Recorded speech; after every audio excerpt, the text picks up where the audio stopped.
Don not trust the pigeons. Chapter 1. Don't trust the pigeons. Leo Ardent's first piece of evidence was, admittedly, bread. Not the bread itself. Bread was innocent. Bread was noble. Bread was the cornerstone of sandwiches and the silent hero of toast. The problem was what happened around the bread.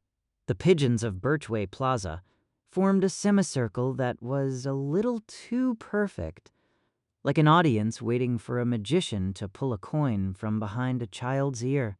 Leo stood at the edge of the plaza with a paper bag of torn baguette, feeling the kind of responsibility usually reserved for bomb disposal experts and people who owned aquariums. "There," he whispered. Mira didn't even look up from her phone.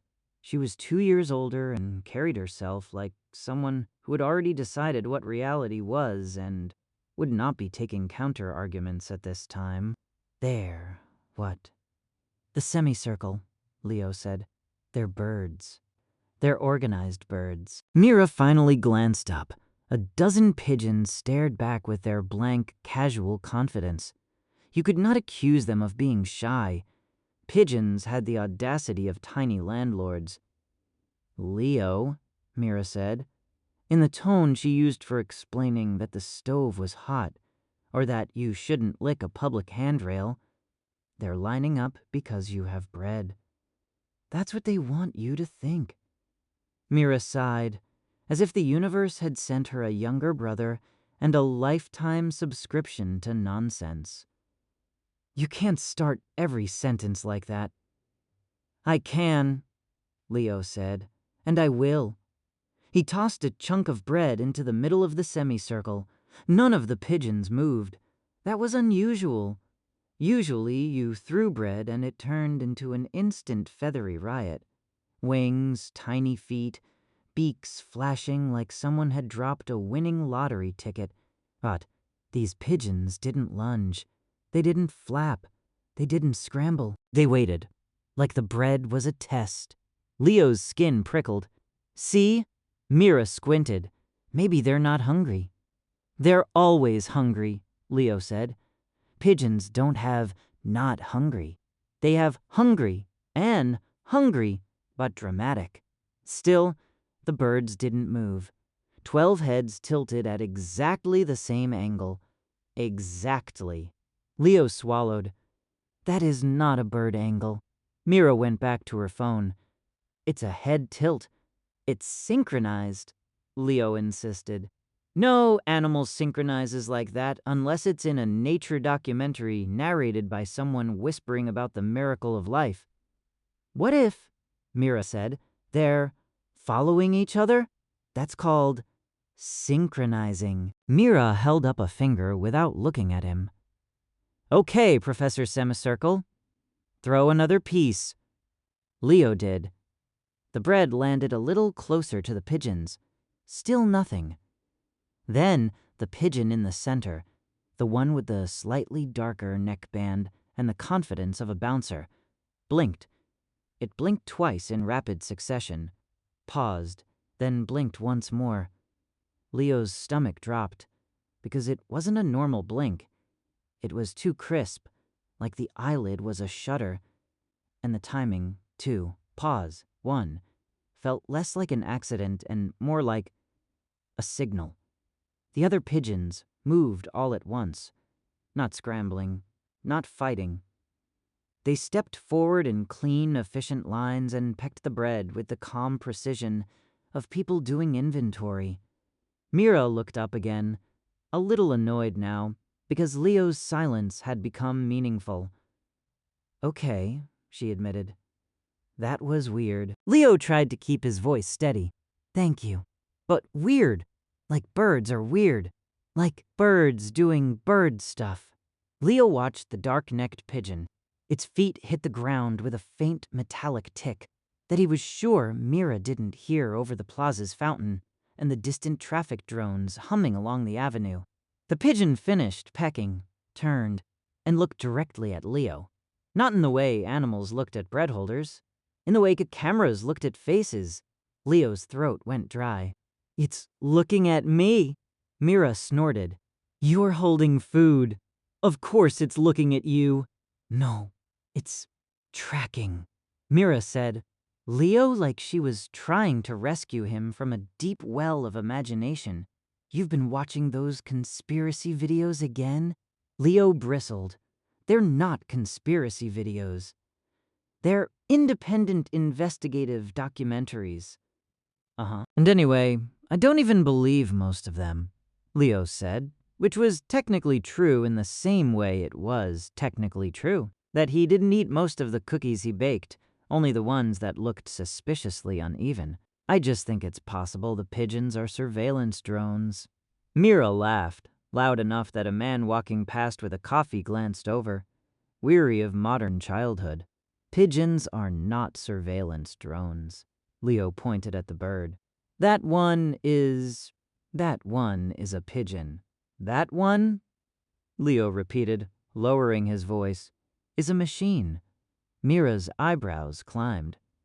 A machine pigeon. Yes. So Mira said, leaning into it, someone built a robot and thought, you know what would be the perfect disguise?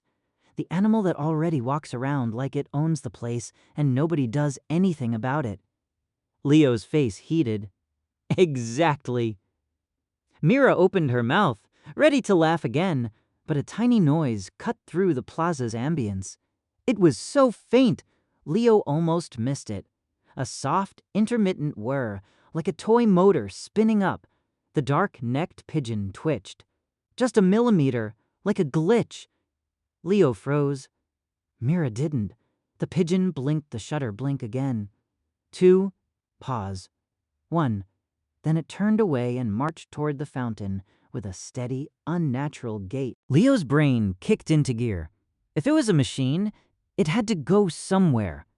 Machines had routines, docking, uploading, charging, maintenance, secret meetings with other machines to discuss bird politics. He grabbed Mira's sleeve. We have to follow it. Mira pulled her arm back. We absolutely do not. We do, Leo said, and started walking. Mira groaned and followed because she was still a good sister in the way older siblings were good sisters, reluctantly, complaining, but showing up anyway.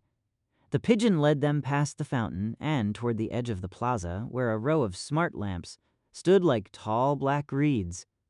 Their bases were wrapped with city-issued power modules that pulsed faintly with a status glow. Mira pointed at one. Look, a charging station. Leo didn't stop. For scooters. And possibly, Mira added with a smile, for machine pigeons. Leo ignored the teasing and focused. The pigeon stopped beneath the third lamp, tilted its head, and stepped onto the lamp's base. It didn't hop like a bird. It placed its foot carefully, like it was aligning to something. Then it leaned forward and Leo's mouth went dry. Its chest pressed against the metal housing. A tiny click. Mira frowned. What is it doing? Leo whispered, charging. Mira blinked. No, it's just... The pigeon's feathers shifted, and for a fraction of a second, Leo saw something that wasn't feather. A seam, a thin line where the outer layer didn't quite match. A panel. The status glow on the lamp base flickered. The pigeon stayed perfectly still, as if asleep. Leo's heart hammered. He looked at Mira. She was staring too now, her expression caught between skepticism and the human instinct to pretend you didn't see something impossible because acknowledging it would require paperwork. It's probably a tag, Mira said weakly. Like wildlife research. Leo stared at her. Wildlife research, he repeated, pointing at the pigeon. That plugs into a lamp? Mira swallowed. Okay. That's not normal. Leo felt a surge of triumph that was instantly followed by dread. Because if it was real, if even one pigeon was a machine, then someone had built it. Someone was controlling it. Someone was watching. And Leo had just stood in the plaza holding bread like an idiot, basically waving at the sky. He backed up a step and lowered his voice. "Mira." She glanced at him. "Yeah?" "We need to stop talking," Leo whispered. "They might have microphones." Mira stared at him. Then she looked back at the pigeon. Then very deliberately she raised her voice. "Hello! Definitely normal bird. Do you have microphones?" Leo's stomach dropped. "Mira!" Mira's face was solemn for half a second. Then she cracked, fighting a grin. "If it does have microphones, then congratulations, some alien technician just got the funniest audio file of all time." Leo scowled, but his eyes kept flicking to the pigeon. He hated that Mira could still laugh. He also loved it because it meant the world hadn't turned into pure terror yet. The pigeon remained still, pressed to the lamp base. Then it clicked again, stepped down, and walked away. Leo felt his breath catch. It didn't walk back toward the plaza. It headed down a narrow service path between two buildings. One of those city-planned corridors meant for maintenance bots and delivery drones. The kind Mira never paid attention to because it wasn't on her map app. Leo followed immediately. Mira grabbed his backpack strap. "Leo?" "No." "It's going somewhere," Leo said, pulling gently. "This is the part where the hero follows the clue. This is the part where the hero gets tetanus." Mira hissed, glancing at the corridor. "That path is gross." Leo looked into the corridor. It was dim, the air cooler. The walls were lined with conduit boxes and humming panels. A faint blue line, city infrastructure lighting, ran along the ground. The pigeon walked down the corridor like it belonged there, like it had a key. Leo tightened his grip on the bread bag like it was a weapon. "It wants us not to see." Mira shook her head. "No, it wants bread." "No," Leo insisted. "It wants." The pigeon stopped and looked back. Then it did something that made Leo's knees threaten to fold. It blinked. 2. Pause. 1. And on the final blink, a tiny green dot appeared in the center of its eye. So brief, it could have been a reflection. Except it was too perfect. A targeting laser. Leo's mouth went dry. "That's a camera." Mira's face had gone pale enough that Leo knew she'd seen it too. She opened her mouth, closed it, then tried again. "Okay, that's not bread-related." Leo felt strangely calm, like his brain had finally decided that if reality wanted to be ridiculous, he was going to be ridiculous right back. He turned to Mira. "Do you believe me now?" Mira exhaled hard. "I believe," she said, "that there is a bird with a green dot in its eye." "That's step 1, Leo said. Mira grabbed his arm. "Step 1 is we go home." Leo glanced back at the pigeon. It was waiting. Waiting the way it had waited for bread. Waiting like it had a schedule. "I can't," Leo said, and surprised himself with how sure he sounded. "Not now." Mira's grip tightened. "Leo, you are 12. You cannot just—" "12-year-olds have done important things," Leo said. "There was that kid who invented a popsicle." Mira stared. "That's your argument?" "It's a strong argument," Leo insisted, and gently pulled free. The pigeon started walking again, deeper into the corridor. Leo followed, heart thudding. Mira muttered something that sounded like a prayer and a complaint at the same time, then marched after him. They crept down the service path, keeping a cautious distance. Leo tried to mimic casual walking, as if casual walking was something you could do while tailing a robot bird that might be streaming your face to a Sky server. Halfway down the corridor, The pigeon paused beside a gray utility panel set into the wall. It tilted its head, then pecked the panel. Not a peck like a bird. A peck like a button press. The panel chimed softly. A seam appeared. The panel slid open just enough to reveal darkness and a faint, sterile airflow, like air conditioning for a place that shouldn't exist. Leo's lungs locked. Mira's voice came out too loud, too bright, too desperate to make this normal. Okay, so maybe it's, trained for panel opening. Leo stared at the opening. Mira, what? That's not a bird trick.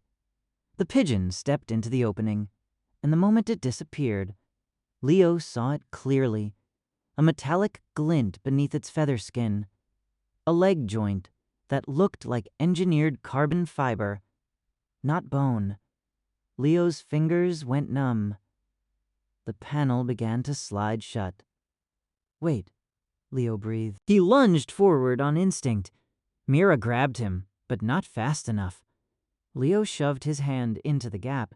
The panel stopped, sensing resistance, then eased back slightly with a polite mechanical whine. Leo's heart tried to claw out of his chest. Mira hissed. Leo, what are you doing? Leo's voice shook. Holding the door. For a machine pigeon? For the truth, Leo said, because it sounded heroic and he needed it to. The panel hummed, patient but firm, pushing against his hand like a bouncer deciding whether he belonged. Leo yanked his hand back at the last second, letting it close. The seam vanished. The wall looked normal again. Just another infrastructure panel in a corridor no one cared about. Leo stood there, breathing hard. Mira stared at the wall, then at Leo. You almost got your hand chopped off. It wouldn't, Leo said, though he wasn't sure. It sensed me. Mira's eyes narrowed. You don't know that. Leo looked down at his shaking hands. He knew one thing with absolute certainty. The pigeon had gone somewhere, and now the entrance was hidden again. He couldn't just stand here waiting for another chance. He needed a way to track it. He needed proof that didn't depend on convincing Mira or convincing himself he wasn't losing his mind. He needed equipment. Leo glanced down at the bread bag. An idea sparked, ridiculous enough to match the day. Come on, he said. Mira crossed her arms. Where are we going? Leo pointed back toward the plaza. Home. Mira's shoulders relaxed, relief washing over her face. Finally, Leo kept walking, but his mind was already racing ahead. Past home, past dinner, past Mira's lectures, to the drawer in his room where he kept the little hobby tracker he'd saved up for, meant for finding a lost bike or, according to the packaging, peace of mind. Leo had never felt less peaceful. As they walked out of the corridor and back into the bright, ordinary plaza, the pigeons resumed their chaotic, normal routine, fighting over crumbs, waddling with arrogant swagger, being perfectly, loudly alive. Leo watched them, trying to decide if they were real or fake, if the plaza was full of watchers or only a few. He caught a flash of green in one bird's eye, so brief it could have been sunlight. His stomach dropped. He looked at Mira. She was already typing furiously, probably texting someone about her brother's new phase, pigeon paranoia. Leo didn't correct her. Let them all laugh.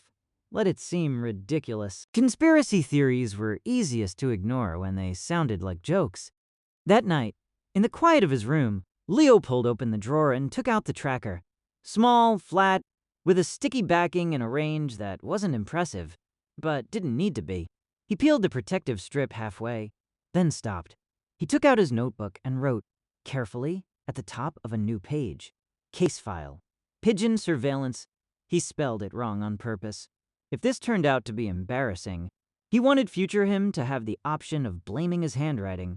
Then he added, beneath it, goal, tag 1, track it, find where it goes when it's not pretending to be a bird. Leo set the tracker on his desk like it was a chess piece and looked out his window at the streetlights and the empty sidewalk and the faint shapes on the rooftops. Somewhere out there, a machine was wearing feathers, and it had just shown him a door. He was going to find it again. Tomorrow, Leo decided, he'd bring bread, and this time, he'd bring a tracker too. Chapter 2. The Nest Beneath the City. Leo did not sleep. He tried. He really did. He lay in bed and closed his eyes and told his brain very politely that it was bedtime. And tomorrow was a school day, and also he had a dentist appointment in 2 weeks, which was the kind of future event that normally scared him into behaving, but his brain was busy replaying the green dot in the pigeon's eye. 2 pause. 1, 2, pause. 1. At 2 a.m., he sat up, grabbed his notebook, and added a new line under case file. Pigeon surveillance. Note: if I get abducted, tell Mira she was wrong. He considered adding, also, please delete my search history, but decided that was not the vibe. By morning, Leo had a plan. It was not a perfect plan. It was more of a plan-shaped object, like a pancake that vaguely resembled a map. Step 1. Find the dark-necked pigeon again. Step 2. Stick the tracker on it. Step 3. Follow the signal to the secret base. Step 4. Do not get chopped by a wall. He also added a sub-step in smaller letters. Step 3.5. Try not to die. Mira found him at the kitchen table with a bag of bread, a roll of tape, and the tracker sitting beside his cereal like it belonged there. She stared at it for a long time. Is that, she said slowly, a tracking device? Leo tried to look innocent, which was difficult because the tape roll was already in his hand like a confession. It's for losing things. You plan to lose a pigeon. I plan to find a pigeon, Leo corrected, and then keep finding it. Mira poured herself coffee like she needed a shield. You're doing this again. Again? Leo said, offended. Mira, I have never tracked a mechanical surveillance pigeon before. This is new for me. Mira pinched the bridge of her nose. What if they're not just, Leo said, voice low with importance. They plug into lamp bases. Mira's eyes flicked away, and Leo saw the moment her memory did that annoying thing where it replayed the scene she had tried to file under "Not my problem." Okay, she said. Fine. Yesterday was weird. Leo leaned in. Weird like possible machine pigeon weird. Weird like city infrastructure is glitchy weird, Mira countered. You literally saw a green dot in its eye. Maybe it ate something reflective? Leo stared at her. Mira, it could have eaten a tiny LED, Mira said weakly. Leo opened his mouth to argue, then closed it. He had learned that arguing with Mira before AM was like throwing rocks at a tank. Technically an action, but not a smart one. Come with me, Leo said instead. Just one more time. Mira's coffee cup paused halfway to her mouth. No. Leo waited. Mira sighed. Why do you do this? Because, Leo said honestly. I'm right. Mira stared at him, then at his ridiculous bread bag, then at the tracker, then at the tape. Her face did something complicated, annoyance mixing with a very faint, very reluctant curiosity. Fine, she said, but we're not going into any dark service corridors. And if you try to stick that thing on a bird, I'm telling Mom you've officially started a career in whatever this is. Investigative journalism, Leo said. Mira pointed at him. Bird stalking. Truth-seeking, Leo said. Mira made a sound that meant, I am already exhausted and it is morning. They returned to Birchway Plaza after school, trying to act normal in the way people tried to act normal when they were absolutely not normal. Leo carried the bread like bait. Mira carried her phone like a lifeline. The pigeons were there, of course. Always. Most were normal pigeons. Loud, pushy, chaotic. Real. But Leo's eyes scanned for the tell. Dark neckband, too smooth gait, the feeling that it wasn't just looking for crumbs, but Leo tossed a small pile of bread near the machine pigeon, careful not to make it obvious. The normal pigeons rushed in instantly, flapping and bumping each other like they were auditioning for a slapstick comedy. The machine pigeon moved differently. It approached with calm efficiency, waiting for a gap, stepping in as if it had collision avoidance. "See," Leo whispered. "It's polite. That's not natural." Mira huffed. "Maybe it's just a polite pigeons do not exist," Leo said. "They're a myth, like unicorns or affordable housing." The machine pigeon bent its head to peck. Leo walked past casually. So casually his knees trembled, and lowered his hand. The tracker touched the bird's back with a soft tap. The pigeon froze. Leo's heart stopped.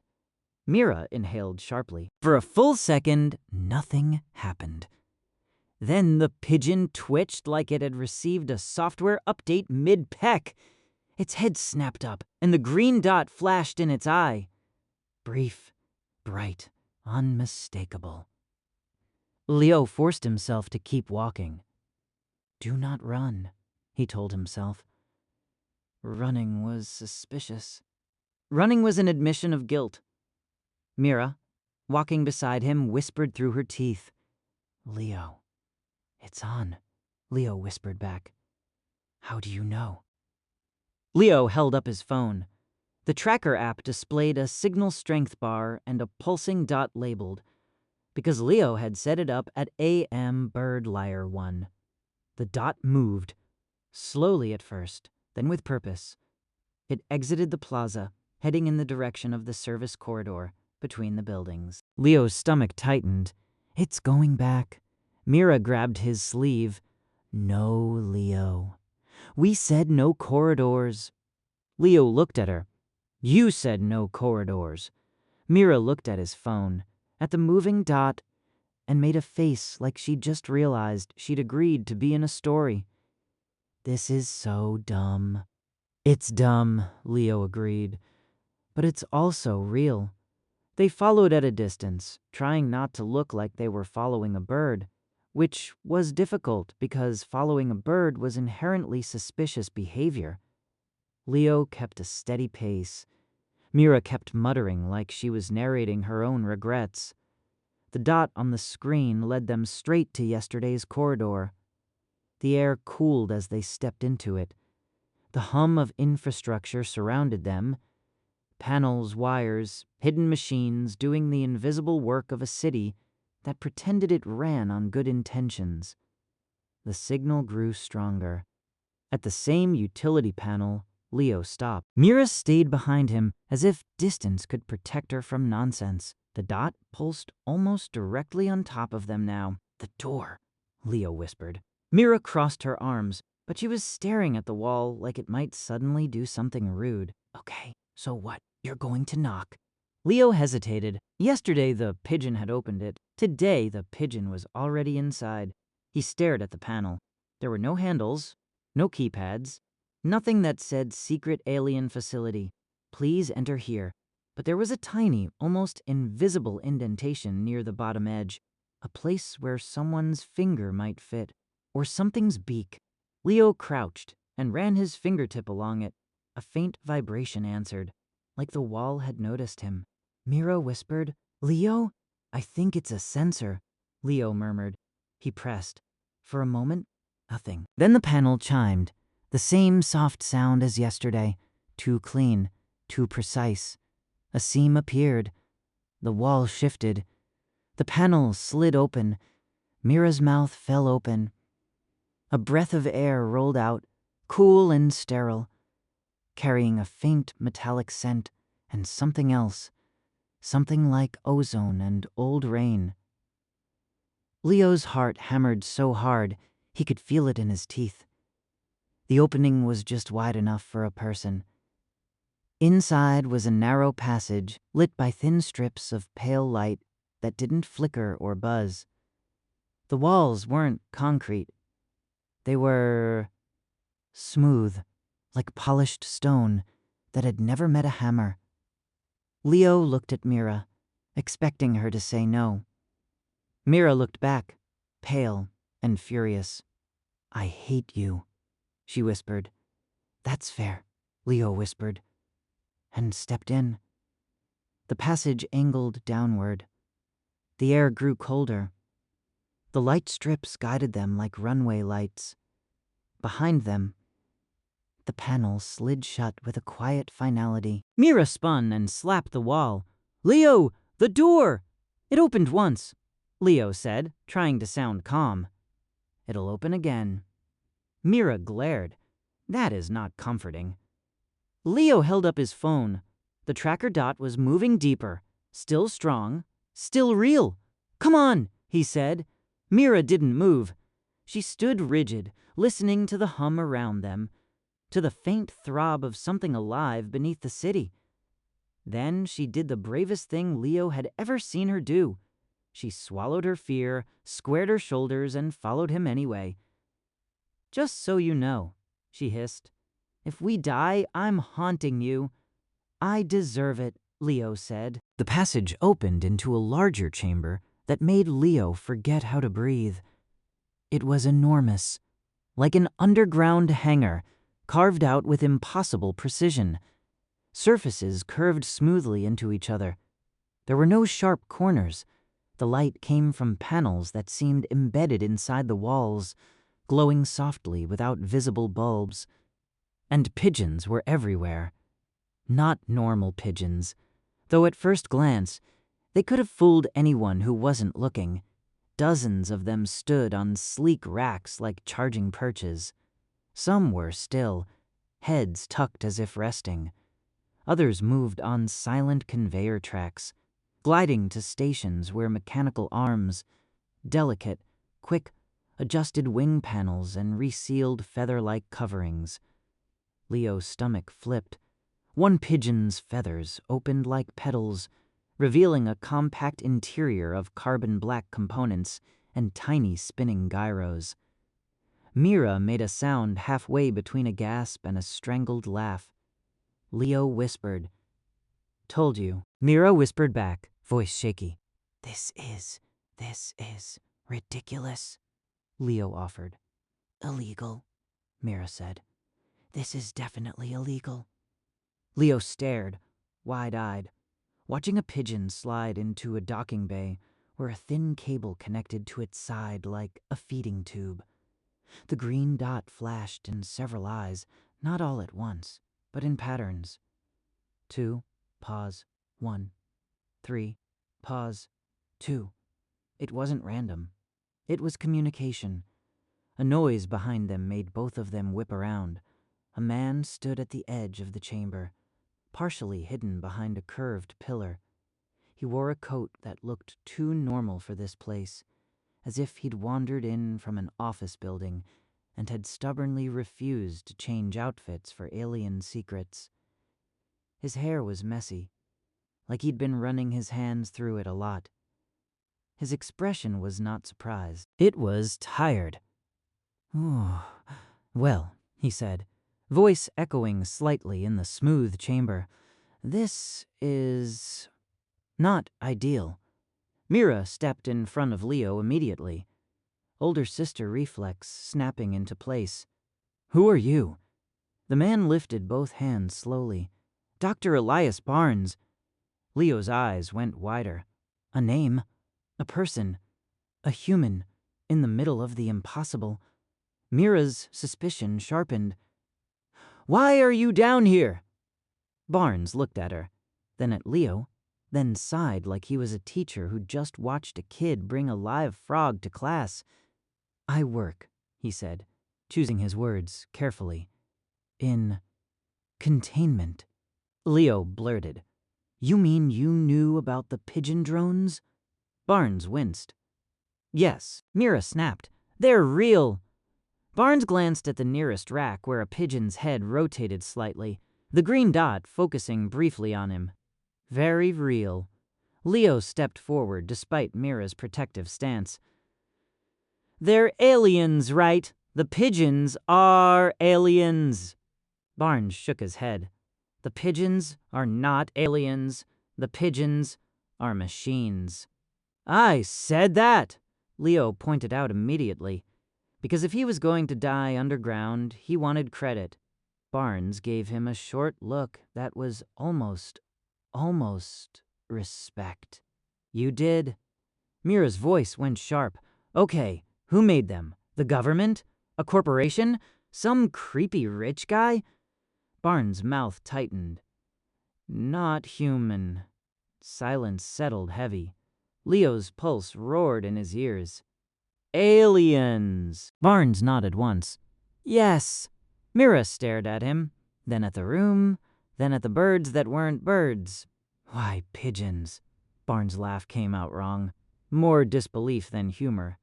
Do you know how long it took me to stop asking that question? Leo answered immediately. Because pigeons are everywhere and nobody cares. Barnes looked at him again, more closely this time. That's exactly it, Mira said. So they're spying on us?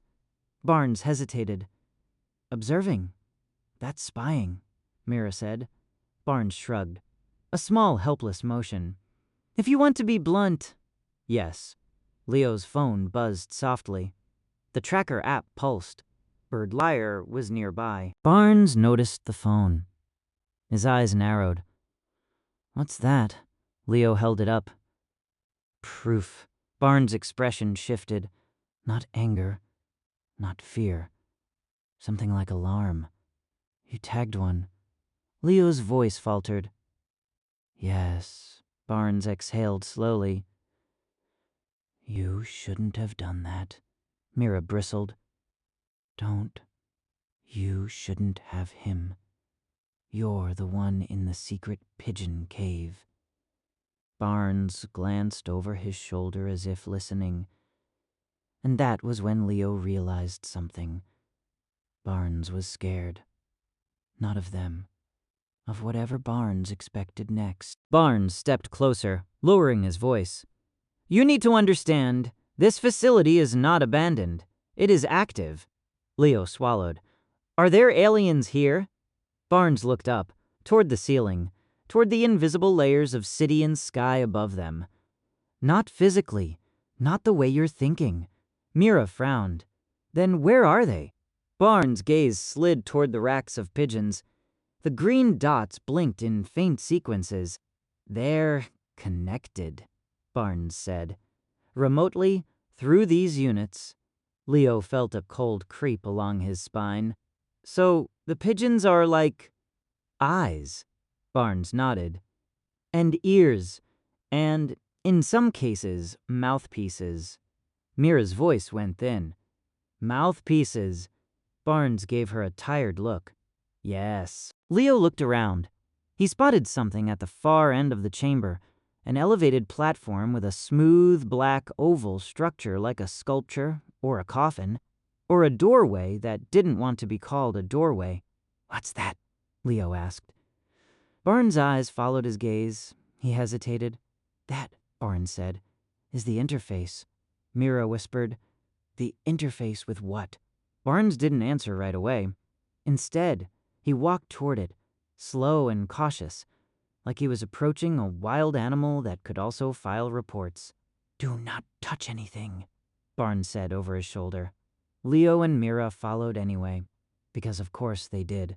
Fear had become secondary to curiosity, and also the fact that turning around and wandering blindly back up the tunnel felt like a separate kind of death. As they approached the platform, Leo saw that the oval structure wasn't solid. It was a surface, glossy and deep, like black glass.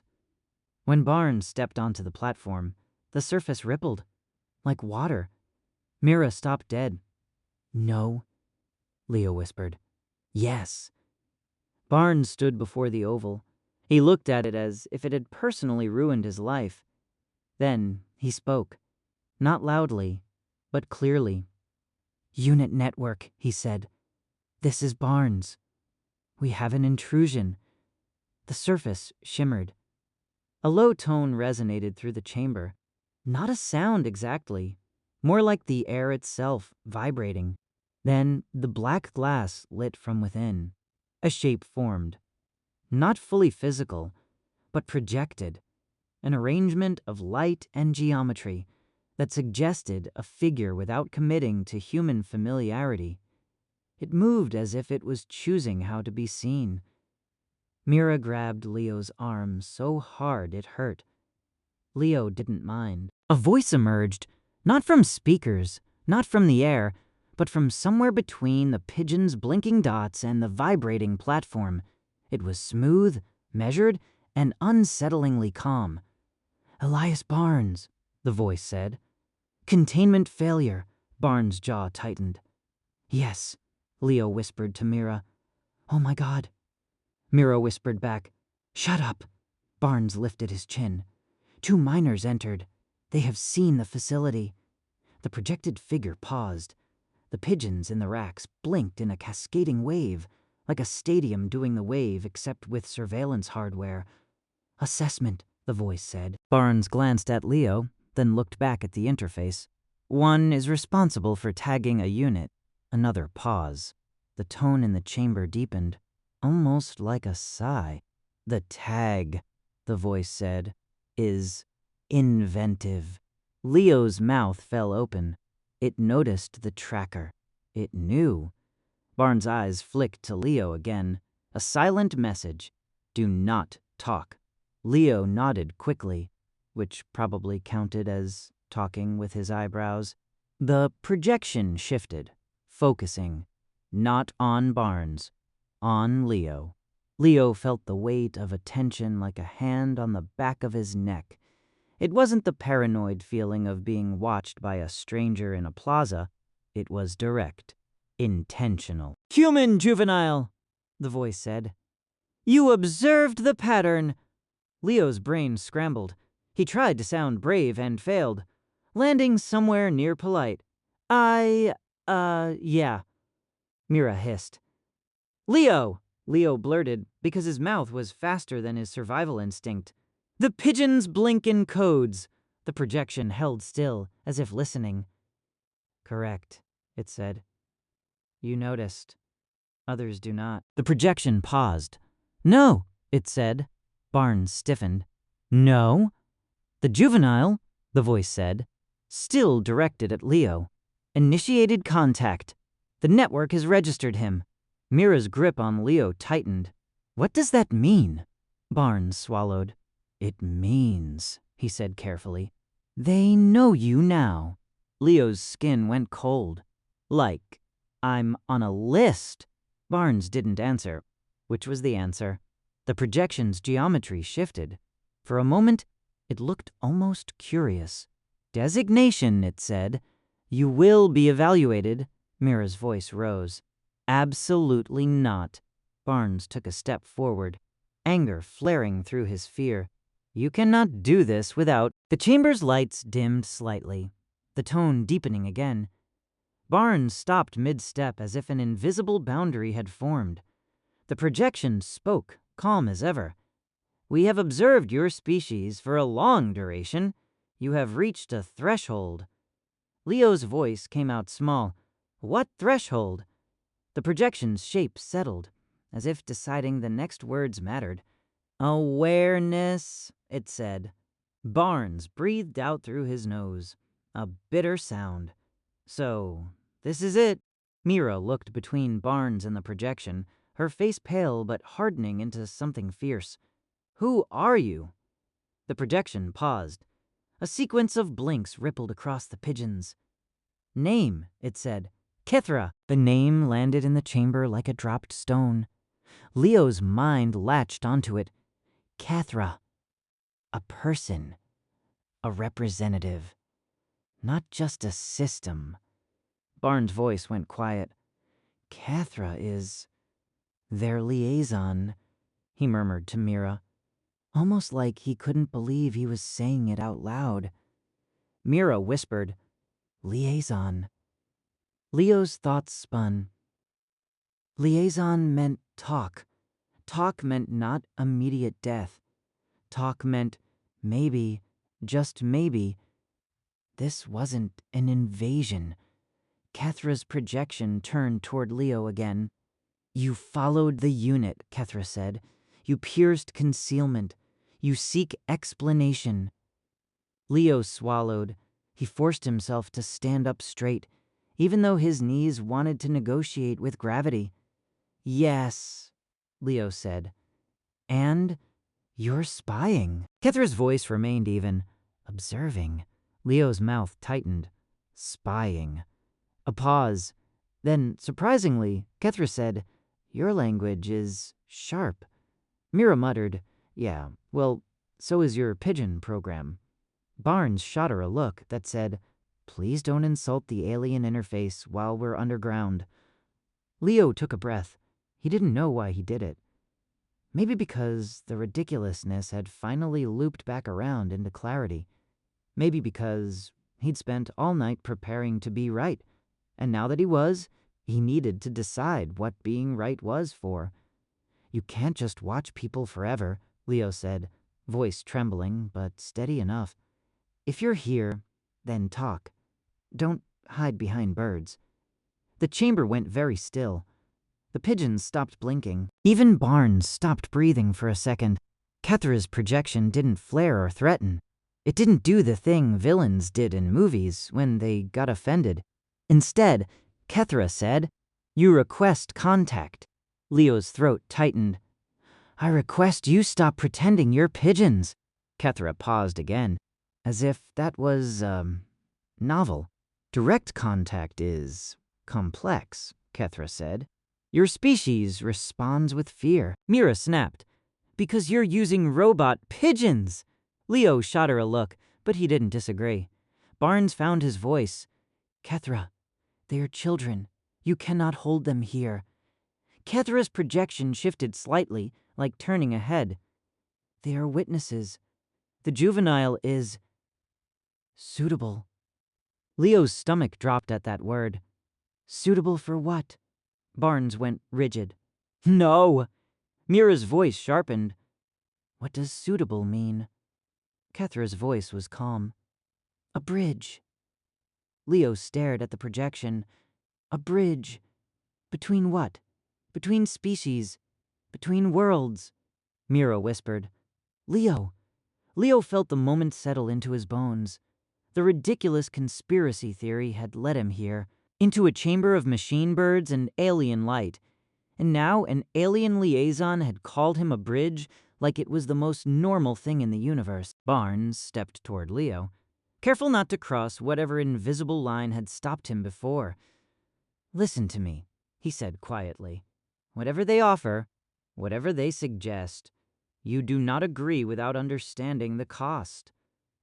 Leo's mind flashed to the plaza, the semicircle, the blink code, the door, the feeling of being watched. He looked up at Kethra's projection. What do you want? Leo asked, voice tight. From me? Kethra paused long enough that Leo wondered if it was consulting 1,000 blinking pigeons for the perfect answer. Then Kethra said, To speak? The chamber's lights brightened slightly again, as if the facility itself had relaxed. Barnes looked like he'd just swallowed a storm. Mira looked like she wanted to drag Leo out of here by his ears. Leo looked at the racks of pigeons, machines dressed in feathers, eyes glowing green in coded patterns, and realized that the absurd part wasn't that pigeons were drones. The absurd part was that something out there had been watching humanity long enough to build a whole fleet of fake birds, and had still decided the best way to start talking was through a 12-year-old with a bread bag and a stubborn personality. Leo's phone buzzed again. The tracker app pulsed. Bird Liar was right there, somewhere in the chamber. Its signal strong, steady, undeniable. Proof, Leo thought. Not just for Mira, for the entire world. Kethra's projection tilted almost like a head tilt. 2, pause, 1. Then Kethra spoke again, softer than before. Tomorrow, Kethra said, you will return. Mira snapped. "No, he won't." Barnes said nothing, which frightened Leo more than either answer. Leo's throat tightened. "If I return, do we get to leave now?" Kethra paused. "Yes," Kethra said, "for now." The surface of the oval dimmed. The projection dissolved back into black glass. The pigeons resumed blinking in normal, staggered sequences, as if an enormous, invisible system had gone back to work. Barnes exhaled, long and shaky, like he'd been holding himself together with tape. He turned to them. "Come on," he said, voice low, "before the facility decides to change its mind."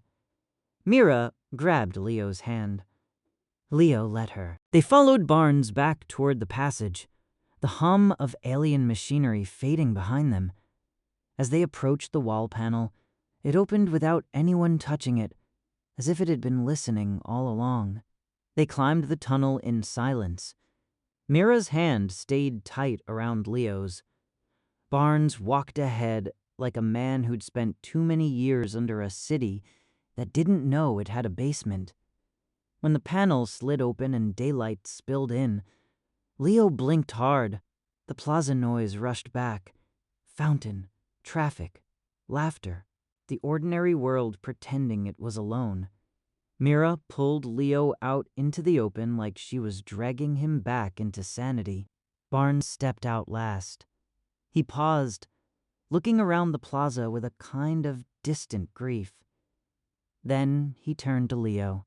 "You need to understand," Barnes said quietly. "If Kethra said tomorrow, they meant it." Leo swallowed. "Why me?" Barnes' eyes flicked to the pigeons in the plaza.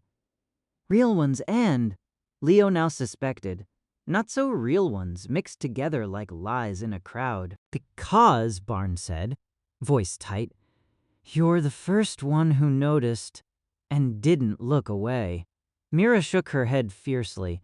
"We're not going back." Barnes didn't argue with her. He just looked at Leo, and the look said, "This isn't over." Leo stared at the pigeons, at the flickers of movement, at the possibility that any one of them could have a green dot in its eye and a signal in its head that belonged to something named Kethra. He should have felt victorious. Instead, he felt chosen. And being chosen felt a lot like being watched. Only now, the watching had a name. Kethra. Leo squeezed Mira's hand back, not because he was scared. He was, but because he needed something human to hold on to. Above them, a pigeon fluttered onto a smartlamp base. It stood very still. And then it blinked just once, with a crisp shutter motion that was definitely not a normal blink. Leo's stomach sank. "Tomorrow," Kethra had said. Leo realized with a sharp, sinking certainty that tomorrow was going to change everything. Chapter 3: Ambassador of the Unseen. Leo's mother noticed two things at breakfast the next morning. Leo was buttering toast with the intensity of a person defusing a bomb. Mira was being nice. Not normal Mira nice either. Not the kind where she said sure, but meant, "I will judge you silently." This was the kind where she poured Leo orange juice without being asked and didn't even sigh dramatically about it. Their mom narrowed her eyes, the way adults did when a room got too quiet and their instincts began to whisper, "A secret is present." "So," she said, stirring her coffee, "anything interesting happen after school yesterday?" Mira coughed so hard she almost inhaled her own soul. Leo, whose mouth had never once been faster than his brain, in a way he regretted, said with heroic restraint, "No." Their mom stared at them. Leo stared at his toast. Mira stared at the table like she could will it to swallow her. "Okay," their mom said finally. "Well, Leo, don't forget your math worksheet. Mira, you're picking him up today, right?" "Yep." Mira said, much too quickly. Leo felt Mira's foot nudge his under the table. The message was clear. If you say pigeons, I will end you. Leo took a long sip of orange juice and tried to act like someone who had not stood in an underground chamber watching fake birds blink in alien code. He failed, mostly because the moment he blinked, his brain produced the same sequence like a screensaver. 2, pause. 1, 2, pause. 1. After school, Mira did not take him home. Mira took him to Birchway Plaza. Leo didn't say anything. He just looked at her in the car with the kind of silent gratitude that felt too big for his chest. Mira gripped the steering wheel so hard her knuckles were pale. Do not get emotional, she warned. Leo nodded. I won't. Mira's jaw tightened. I'm only doing this because I refuse to let you go alone. That's emotional, Leo pointed out. Mira glared at him. You are lucky. I love you. Leo blinked. You... what? Mira's eyes widened as if she'd said a forbidden spell. I didn't say that. I said, you are lucky. I tolerate you. Leo smiled anyway. They parked 2 blocks away, like they were about to rob a bank or break into a museum or, worse, walk into an alien facility that had called Leo suitable. Mira grabbed Leo's wrist before he could step out. Rules, Leo straightened. Okay. Rule 1, Mira said. You don't agree to anything, not even if it sounds friendly, not even if it offers you, I don't know, space candy. Leo nodded solemnly. No space candy. Rule 2, Mira continued. You don't go anywhere without me. Leo hesitated. But what if they only want? Mira's eyes flashed. Rule 2. Leo nodded again. Okay. Rule 3, Mira said, voice dropping. If I say run, you run. Leo swallowed. Okay. Mira exhaled, then released his wrist like it burned. Let's go talk to your bird friends. Leo tried not to smile at that. He failed. Birchway Plaza looked the same as always. That was the worst part. The fountain splashed. People crossed paths. Someone's delivery drone zipped low with a whine. A kid chased a normal pigeon with the innocent confidence of someone who didn't know the universe lied. Leo scanned the flock. He saw it almost immediately. The dark-necked pigeon, standing slightly apart, too still, too composed, like it was waiting for an appointment. Leo's phone buzzed softly. The tracker app pulsed. Bird Liar was close. Mira saw his screen and sucked in a breath. It's here. Leo nodded. It's the same one. Of course it's the same one, Mira muttered. This is how horror movies start. Leo whispered. It's not a horror movie. Mira didn't look away from the pigeons. It's an alien pigeon movie.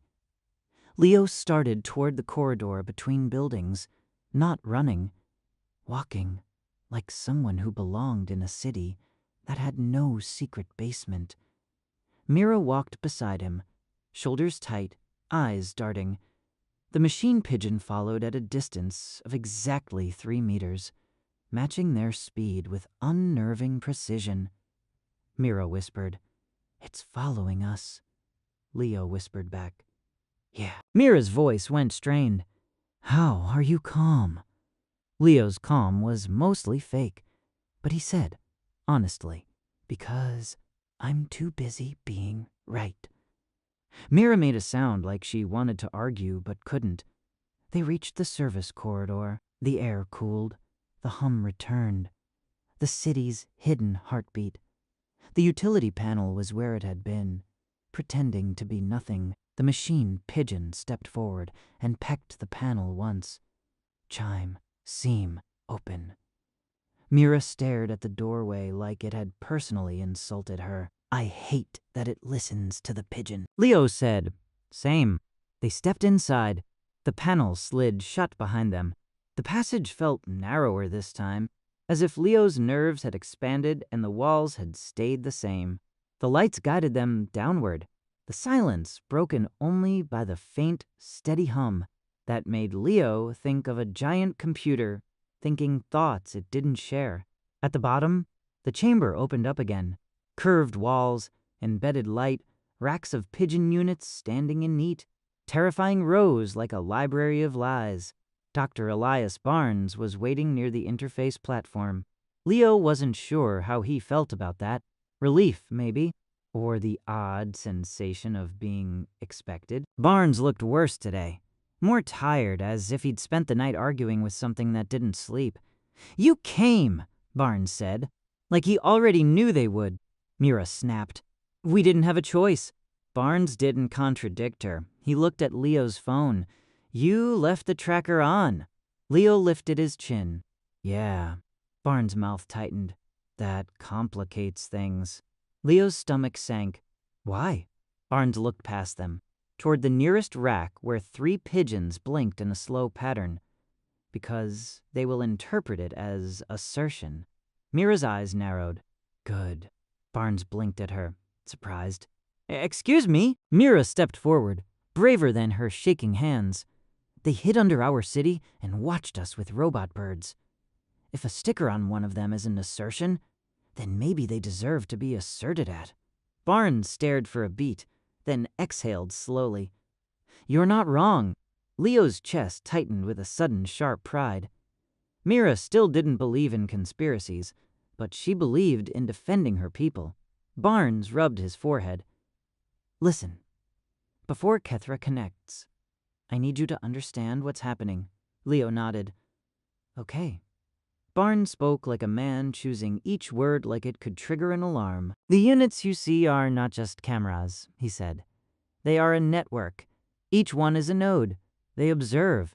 They record. They also negotiate." Mira frowned. "Negotiate what?" Barnes' eyes flicked to the glossy oval interface. "Us." Leo's mouth went dry. "So the pigeons are like diplomats?" Barnes' laugh came out flat. "No. They're like a net. A way to map everything. Language, behavior, conflict, empathy, power. They've been building a model of humanity." Leo's hands clenched around his phone. "A model?" Barnes nodded once. "Kethra is their voice. Kethra speaks through the network." Mira swallowed. "And why Leo?" Barnes' gaze went to Leo, and his expression softened in a way that made Leo uneasy. "Because," Barnes said quietly, "he did something most people don't." Leo frowned. "What?" Barnes gestured toward the racks. He looked directly at the seams. He noticed patterns, and when the evidence appeared, he didn't rationalize it away. He engaged, Mira muttered. "Because he's annoying." Leo shot her a look. Mira's mouth twitched like she almost smiled. Then she forced it back into seriousness. Barnes stepped onto the platform. "Kethra," he said, voice steady, "we are here." The oval surface rippled like dark water. The chamber's hum deepened. Lights dimmed a fraction. The air felt heavier, as if the room had begun paying attention. Then the projection formed, geometry and light shaping itself into something that felt like a presence more than a person. "Kethra." "Elias Barnes," Kethra said. "Containment continues." Barnes' jaw tightened. "Yes." Kethra's projection turned. No eyes, but Leo felt the focus like a hand on his face. "Human juvenile," Kethra said. "You returned." Mira stepped in front of Leo automatically. "His name is Leo." A pause. "Leo Ardent," Kethra said, perfectly. Leo's stomach dropped. Mira's shoulders stiffened. Barnes murmured, barely audible. "They pulled your identity from the network. Faces, school routes, devices, everything." Mira hissed. "Of course they did." Leo forced himself to breathe. "Yeah," he said to Kethra. "I returned." Kethra's projection shifted slightly, like adjusting a camera angle. "You brought the older sibling." Mira snapped. "I'm not the older sibling. I'm..." Leo whispered.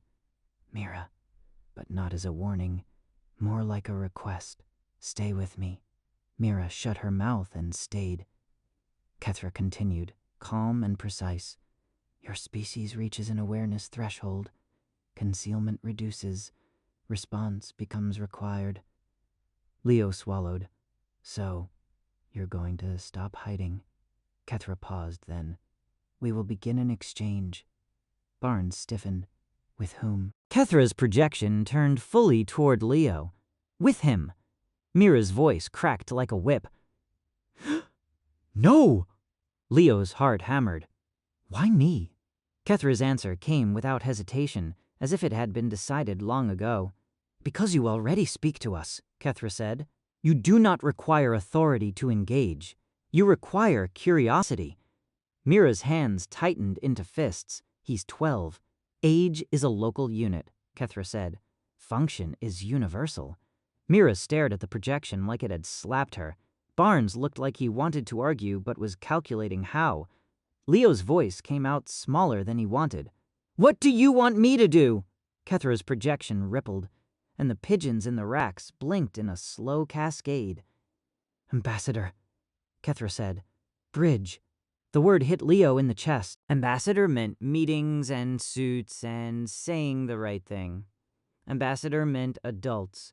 Ambassador meant not accidentally starting a war because you used the wrong tone. Leo glanced at Barnes. That's... Barnes' face was tense. It's insane! Leo glanced at Mira. Mira looked furious and scared, in a way Leo had never seen before. Kethra waited, patient, like it didn't need to hurry, because time belonged to it. Leo swallowed again. I can't do that. Kethra's projection held still. You can. Leo shook his head harder. No, I'm not. I don't know anything. I just noticed pigeons were weird.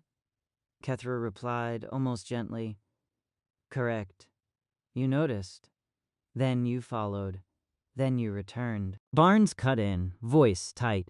Kethra, if you want a representative, you choose one through human systems, governments, scientific councils, international. Your systems, Kethra said, prioritize concealment. Your systems will delay exchange until conflict becomes optimal. Mira snapped.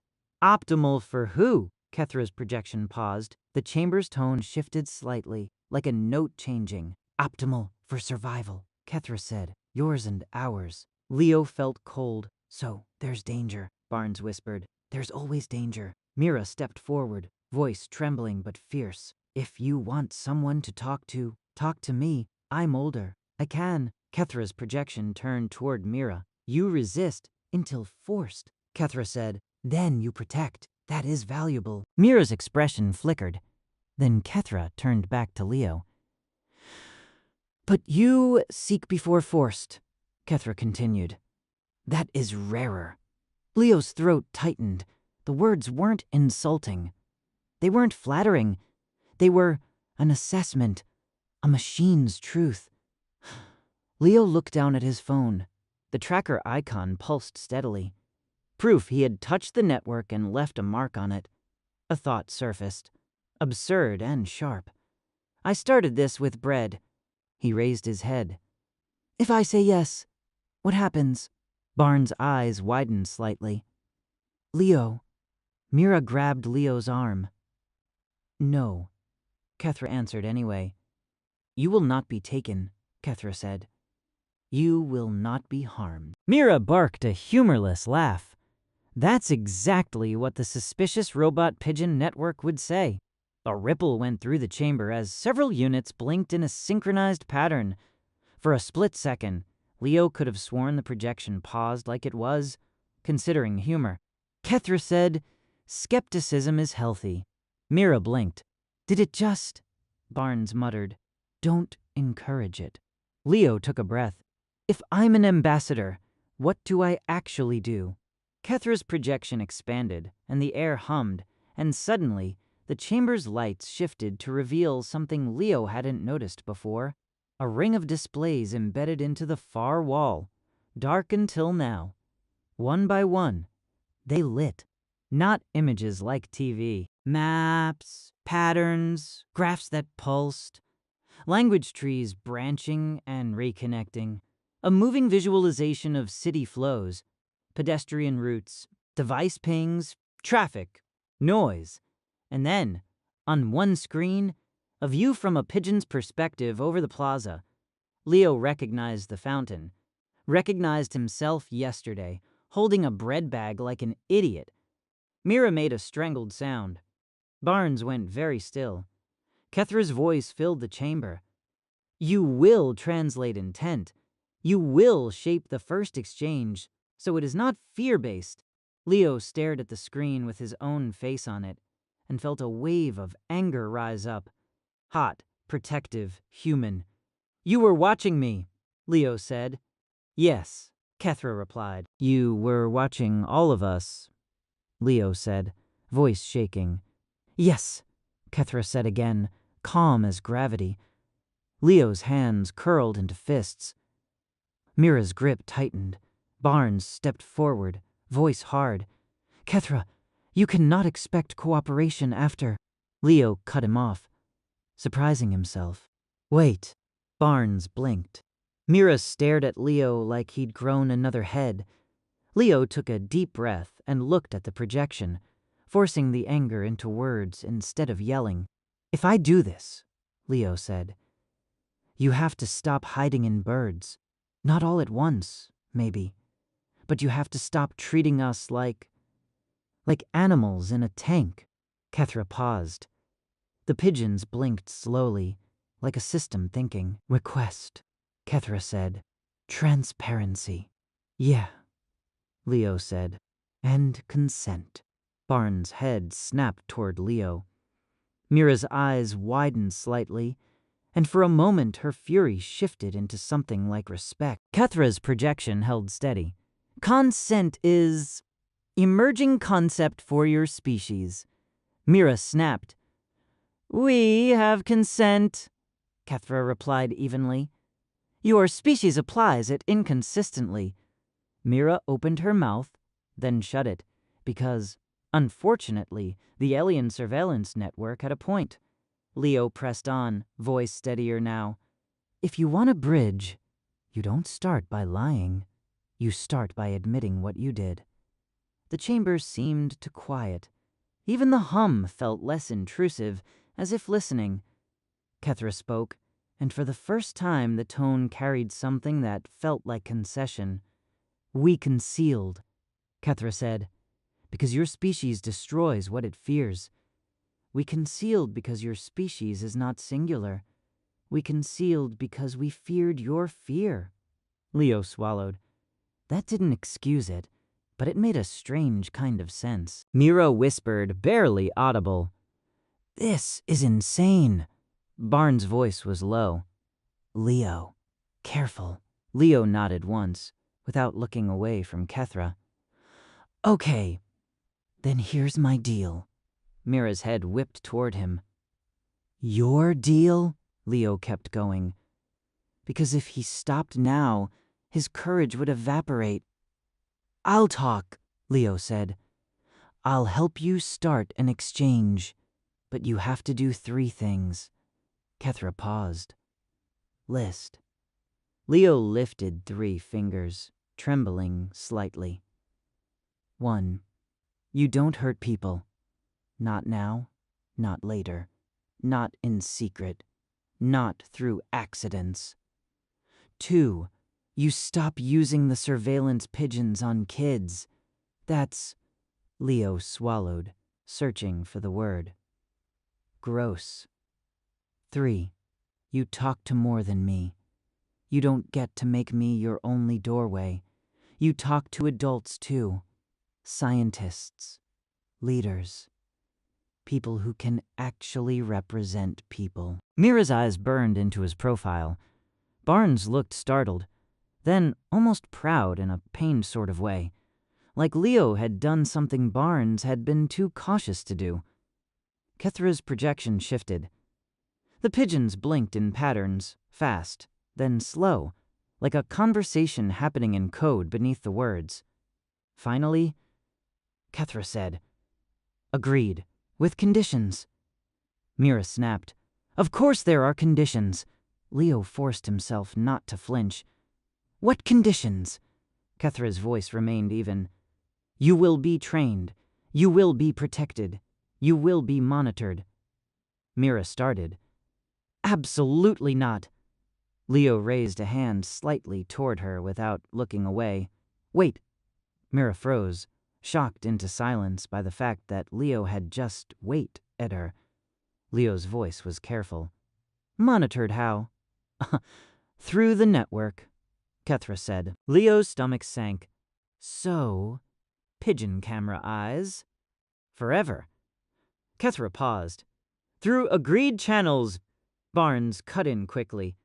"Define agreed. Written terms. Auditable. Human oversight." Kethra's projection tilted slightly. "Elias Barnes, you will assist." Barnes's face tightened. "I will." Mira stared at Barnes. "You're just going along with this?" Barnes looked at her, exhausted. "I'm trying to keep him alive and keep this from becoming a disaster."